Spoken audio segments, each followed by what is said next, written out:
Es tiempo de aprender principios eternos de la palabra de Dios. En Tiempo con Dios, el pastor Óscar Mauricio Caicedo.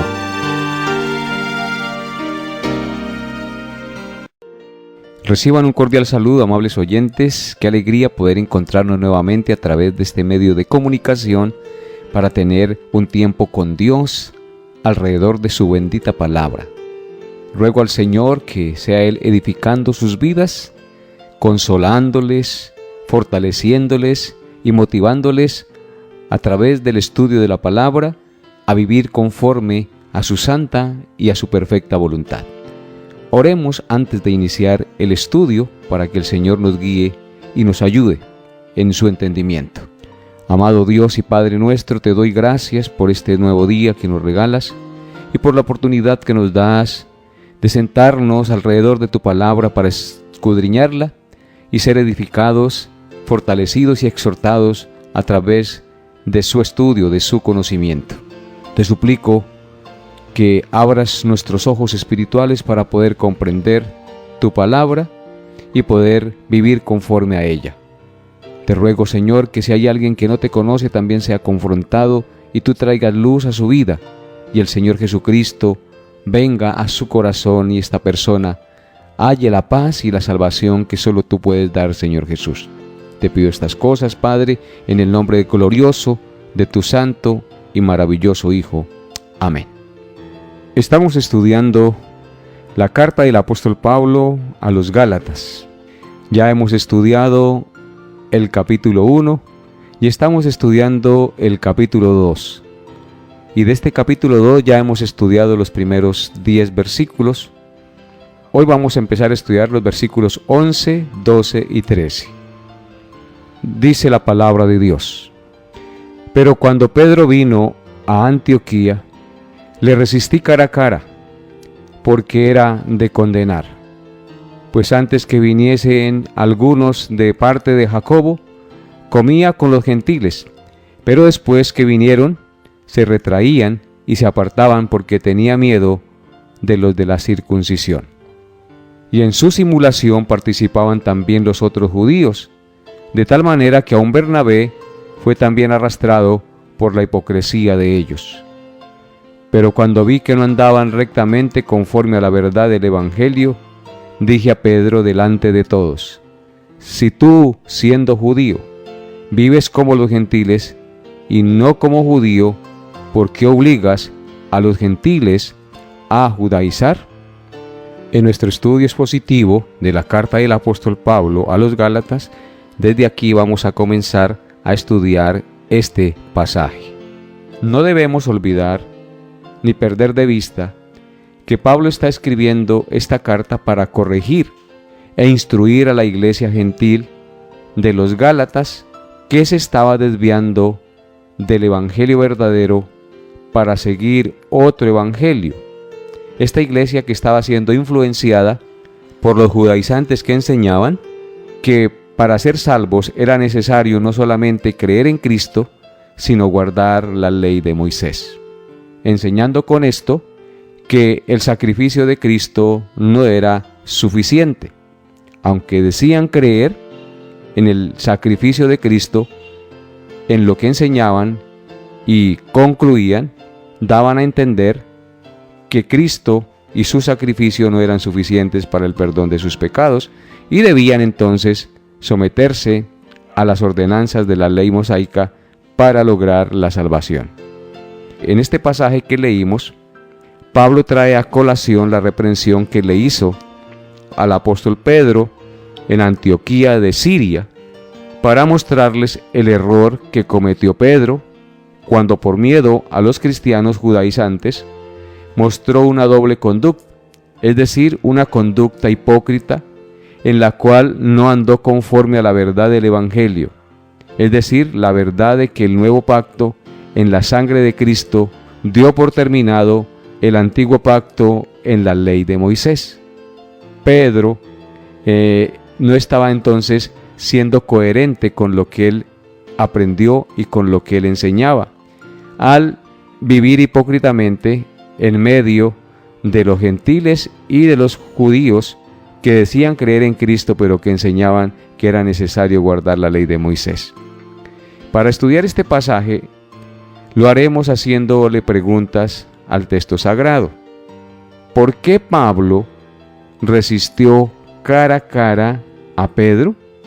Noten lo que dice el verso 11. Pero cuando Pedro vino a Antioquía, le resistí cara a cara porque era de condenar. Pues antes que viniesen algunos de parte de Jacobo, comía con los gentiles, pero después que vinieron se retraía y se apartaba porque tenía miedo de los de la circuncisión. Y en su simulación participaban también los otros judíos, de tal manera que aún Bernabé fue también arrastrado por la hipocresía de ellos. Pero cuando vi que no andaban rectamente conforme a la verdad del Evangelio, dije a Pedro delante de todos: si tú, siendo judío, vives como los gentiles y no como judío, ¿por qué obligas a los gentiles a judaizar? Entonces la pregunta es, ¿por qué Pablo resistió cara a cara a Pedro? La respuesta sería, porque Pedro, como apóstol de Jesucristo, debía ser buen ejemplo, y no lo estaba haciendo. Su conducta fue reprochable, y por lo tanto debía ser confrontado con su pecado. Pedro mostró una conducta miedosa e hipócrita. Dejó de comer y de juntarse con los cristianos gentiles cuando llegaron a Antioquía unos cristianos judíos que se sometían todavía a ciertas leyes mosaicas, las leyes alimenticias y ceremoniales, aparte de la fe en Cristo. Entonces él se retraía porque recordemos que para los judíos juntarse con los gentiles era abominación. Y parece que Pedro aún no había podido superar esta situación, a pesar de que el Señor le había mostrado en una visión, en un lienzo, que ya no había acepción de personas para él, que todos a sus ojos son iguales y que no hay un pueblo mejor que otro. Entonces Pedro estaba siendo miedoso en su conducta e hipócrita en su conducta. Por tener contentos a los hermanos judíos, dejó de juntarse con los hermanos gentiles. Y entonces en esta simulación cometió un grave pecado, el pecado de la hipocresía. ¿Qué significa, según el verso 11, resistir cara a cara?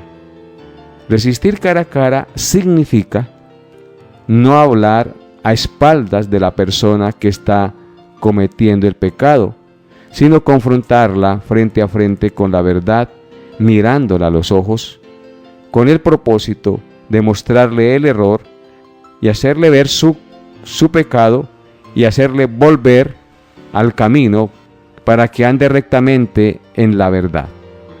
Esa es la manera bíblica y correcta de corregir el error del camino del pecador. Y esto es lo que está haciendo Pablo con Pedro. Cuando vio Pablo que Pedro no estaba andando rectamente, sino que estaba andando en hipocresía, entonces dice él que lo resistió cara a cara. Lo paró y lo miró a los ojos, en lugar de ponerse a hablar y murmurar con los demás apóstoles y con los demás hermanos acerca de Pedro. Él fue y directamente lo miró cara a cara y lo confrontó con su pecado para que se arrepintiera. Entonces, resistir cara a cara significa no hablar a espaldas de la persona que está cometiendo el pecado, sino confrontarla frente a frente con la verdad, mirándola a los ojos, y todo esto con el propósito de mostrarle el error y hacerle volver a andar rectamente en la verdad del Evangelio. Esa es la manera bíblica, mis hermanos, y la manera correcta de corregir el error del camino del pecador. Nosotros no debemos gloriarnos en los errores de los demás. Nosotros debemos estar agradecidos con Dios de que Él nos haya mostrado la verdad y que en esa verdad que decimos creer debemos vivir. Y para vivir pues toca rechazar aquello que es incorrecto y no omitir tampoco las faltas cuando otro las está haciendo, mucho más si es nuestro hermano en Cristo. Por ejemplo, escuchen lo que dice Santiago en su carta, versículos 19 al 20, acerca de esta verdad. Hermanos, si alguno de entre vosotros se ha extraviado de la verdad y alguno le hace volver, sepa que el que haga volver al pecador del error de su camino, salvará de muerte un alma y cubrirá multitud de pecados. Este texto es supremamente claro y concuerda con lo que el apóstol Pablo hizo con el apóstol Pedro, que estaba andando erróneamente. Dice el texto sagrado: hermanos, si alguno de entre vosotros, hablando de los cristianos, entre creyentes, se ha extraviado de la verdad. Fácilmente uno puede extraviarse de la verdad, salirse del camino recto y comenzar a andar en pecado. Y dice, si alguno le hace volver, o sea que es necesario que nosotros estemos pendientes los unos de los otros, para que cuando un hermano cae, tratemos de hacerlo volver a la senda recta, al camino verdadero. Si alguno lo hace volver al camino recto, es muy bueno, porque para eso estamos los hermanos, para ayudarnos y servirnos mutuamente. Y una manera de hacerlo es como hizo Pablo con Pedro, confrontándolos con su pecado, para hacerles ver el error de su camino, para que reaccionen y vuelvan a la senda recta. El verso 20 dice: sepa pues que el que haga volver al pecador del error de su camino, salvará de muerte un alma y cubrirá multitud de pecados. Es interesante cómo concluye este verso 20. Sepa que el que hace esta labor de hacer volver a alguien del error de su camino, salvará de muerte un alma. Es posible entonces que un hermano, si no es confrontado con su pecado, puede hasta llegar a morir desviado del camino de la verdad. Y entonces al hacerle volver, vamos a salvar de muerte un alma. Y al hacerle volver, entonces le sacamos de ese error en el que está y le hacemos venir a Cristo. Entonces él va a estar salvaguardado en las manos de Cristo y sus pecados van a ser cubiertos. Este texto es muy significativo porque nos exhorta y nos anima a estar pendientes los unos de los otros, para que nosotros no nos dejemos llevar por el error de nuestro pecado, hasta llegar a muchas veces, tal vez, a experimentar la muerte. También en 1 de Timoteo encontramos un pasaje muy significativo acerca de esta verdad. Dice la palabra de Dios: a los que persisten en pecar, repréndelos delante de todos, para que los demás también teman. Es supremamente claro este pasaje. Pedro estaba persistiendo en pecar. En su simulación había hecho pecar a otros hermanos. Y Pablo lo confronta cara a cara con su pecado. Y aquí, en 1 de Timoteo, Pablo dice: a los que persisten en pecar, a aquellos que después de que se les dice en privado que no hagan tal cosa porque es incorrecta a los ojos de Dios, dice él: repréndelos delante de todos, es decir, ante la gente, públicamente, llamarle la atención, mirándolos cara a cara ante la gente, para que los demás también teman, para que no vayan a cometer el mismo error los que están viendo y los que están siendo influenciados tal vez por el mal ejemplo de estos hermanos que persisten en pecar, a los cuales hay que confrontar cara a cara para que no sigan en su mal camino y dañen también a otros con su mal testimonio, hermanos. Entonces es muy importante este pasaje. A los que persisten en pecar, repréndelos delante de todos, para que los demás también teman. El propósito de reprender a alguien públicamente es para que los demás también teman y no caigan en el mismo error, aunque eso sea doloroso y un poco traumático para el pecador, pero es preferible que sea doloroso y que sea traumático y que no se dañe el resto de la grey, ni se pierda tal vez aquel hombre, aquella mujer que está persistiendo en pecar. En Gálatas, capítulo 6, versículo 1, nos habla del cómo debemos hacer estas cosas, cómo debemos reprender a otros, cómo debemos llamarle la atención, cómo debemos exhortarlos. Gálatas 6, versículo 1, dice lo siguiente: Hermanos, si alguno fuere sorprendido en alguna falta, vosotros que sois espirituales, restauradle con espíritu de mansedumbre, considerándote a ti mismo, no sea que tú también seas tentado. Entonces este pasaje nos muestra del cómo debemos reprender a alguien que está en pecado, cómo debe ser nuestra actitud. Dice el texto: si alguno fuere sorprendido en alguna falta, vosotros que sois espirituales, está hablando a los hermanos en Cristo, a los espirituales, a los que viven según las Sagradas Escrituras.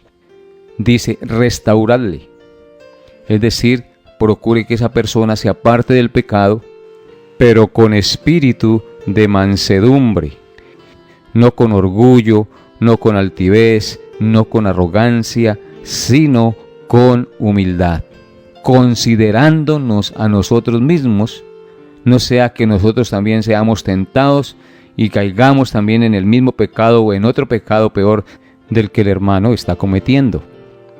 Debemos entonces corregir a nuestros hermanos con espíritu de mansedumbre, es decir, con humildad, considerándonos a nosotros mismos que también somos humanos y que si estamos bien en el momento que estamos reprendiendo a otros, es por la gracia y la misericordia de Dios en nosotros y no porque sea eso nacido de nosotros mismos. Nosotros no tenemos nada de que gloriarnos, la gloria le pertenece a nuestro Dios. Y este pasaje entonces también nos pone con los pies sobre la tierra, porque muchas veces nosotros somos orgullosos, arrogantes y prepotentes cuando señalamos y corregimos o exhortamos al hermano que está caído, que está cometiendo el error. Nosotros siempre debemos entender que nosotros también somos humanos y susceptibles de caer en la misma situación, en el mismo pecado. Por eso la Escritura dice, el que esté firme, mire que no caiga. Pablo, en este caso, del que estamos hablando aquí en Gálatas, es muy claro. Él nos dice que reprendió a Pedro porque estaba llevando a otros a ser hipócritas, arrastrándoles hacia el mismo pecado, y Pedro no había reaccionado acerca de este mal que estaba causando en medio de ellos. Y por eso Pablo muy valientemente y con un sentido de preservación de la unidad y de no dejar que el pecado como la levadura se extendiera en la iglesia, lo reprende para cortar de raíz el pecado y la desgracia que estaba trayendo a los demás hermanos y dando el mal ejemplo también a los que posiblemente se iban a convertir al cristianismo. Así es que, hermanos, les exhorto en el nombre del Señor Jesucristo a que no pasemos por alto las faltas de otro en el sentido de tolerarlas, sino que si algún hermano está cometiendo un error, nosotros debemos hacerle ver su error con el propósito de restaurarlo a la comunión con Dios, con el propósito de que se arrepienta de sus pecados, los deje de practicar y vuelva a la comunión con Dios y sea de buen ejemplo y buena influencia para con los que le rodean. Nosotros siempre debemos tener esa perspectiva en nuestra vida, tratar de corregir a los demás para el bien de todos y para el bien de la propia alma de aquella persona que tal vez está yendo por una senda que no es correcta. Les animo pues en el nombre del Señor Jesucristo a obrar correctamente como es digno de la vocación con que hemos sido llamados a formar parte de los hijos de Dios. Noten que el apóstol Pablo, cuando vio que Pedro estaba andando incorrectamente, lo resistió cara a cara, mirándolo a los ojos para confrontarlo con su pecado y que reaccionara y entendiera que lo que estaba haciendo no era correcto. Porque Pedro era un apóstol, no era un hermano recién convertido. Él era un apóstol de Jesucristo, alguien que había sido ministrado por Cristo y que estaba llevando a cabo la obra de la predicación del Evangelio a otras personas. ¿Cómo iba él a hacer esto? Lo que aprendemos de esto es que todos somos susceptibles del error, todos somos susceptibles del pecado, somos susceptibles a caer. No hay superhombres. Por más grandes y crecidos y por más tiempo que llevemos en el Evangelio, podemos llevar 20, 30, 40 años. Somos tan frágiles y fácil de engañar y de caer en el pecado. Por eso no nos debemos creer nada ni vanagloriar en el tiempo que llevemos de creyentes. Porque si bien es cierto, conocemos mucho de Cristo y de las cosas del Señor, eso no quiere que estemos protegidos y blindados contra las acechanzas del diablo y contra las inclinaciones de nuestro propio corazón que siempre nos quieren llevar a ofender a nuestro Dios y Salvador Jesucristo. No hay superhombres. Ninguno en sus propias fuerzas puede guardarse del mal. Tarde o temprano va a caer. Nosotros tenemos que estar salvaguardados en Cristo y con humildad pedir cada día al Dios y Padre de nuestro Señor Jesucristo que nos guarde. Por eso Él, en el Padre Nuestro, en uno de sus apartes, dice: no nos dejes caer en la tentación y líbranos del mal, porque tuyo es el reino, el poder y la gloria. Que Dios nos dé la gracia para ser buen ejemplo, para hacer buen testimonio como creyentes, bien sea en nuestro hogar, bien sea en el trabajo, bien sea en la iglesia, bien sea en la oficina, en el colegio, en la universidad. Nosotros necesitamos de la gracia de Cristo para hacer luz y testimonio en medio de nuestros propios hermanos y en medio de la gente que no conoce al Señor. Por eso, hoy les invito, amables oyentes, que también si usted ve a alguien que está cometiendo error, que está pecando, cuando lo corrija, corríjalo con espíritu de mansedumbre, con humildad, considerándose usted a sí mismo, porque si hoy tú estás bien, mañana puedes estar mal. Y si vas tú de una manera arrogante a corregir, a confrontar el pecado de otra persona y no lo hace con humildad, usted otro día va a recibir de la misma medicina que recibió. Recuerden que la Escritura dice que lo que uno siembra, eso cosecha. Recuerde que la Escritura dice también por boca del Señor Jesucristo: haz a los demás lo que quieres que hagan contigo.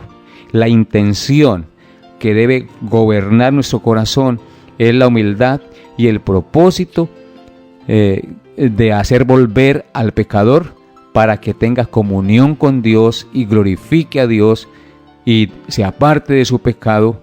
Ese debe ser nuestro propósito. Nuestro propósito al corregir a una persona, al mostrarle el pecado, al confrontarlo con el pecado, es que vuelva al camino, que se aparte de su pecado arrepentido y viva para Dios, glorificando al Señor y dando excelente testimonio y buen ejemplo a todos los que le rodean. Espero que este mensaje que hoy se ha predicado sea de gran bendición para usted y que lo pongas en práctica en el lugar donde usted vive, en el lugar donde usted trabaja, como es digno de Cristo, como verdaderos hijos de Dios, haciendo lo que es recto y haciendo lo que es justo a los ojos del Señor, ayudándonos los unos a los otros para glorificar a Dios en todo lo que hagamos. Dios le llene de su gracia. Nos vemos Dios mediante el próximo programa. Hemos llegado a la parte final de Tiempo con Dios. Agradecemos su fiel sintonía y deseamos que la paz de Dios, que sobrepasa todo entendimiento, guarde sus pensamientos y corazones en Cristo Jesús. Les esperamos en nuestra próxima emisión para tener un tiempo con Dios.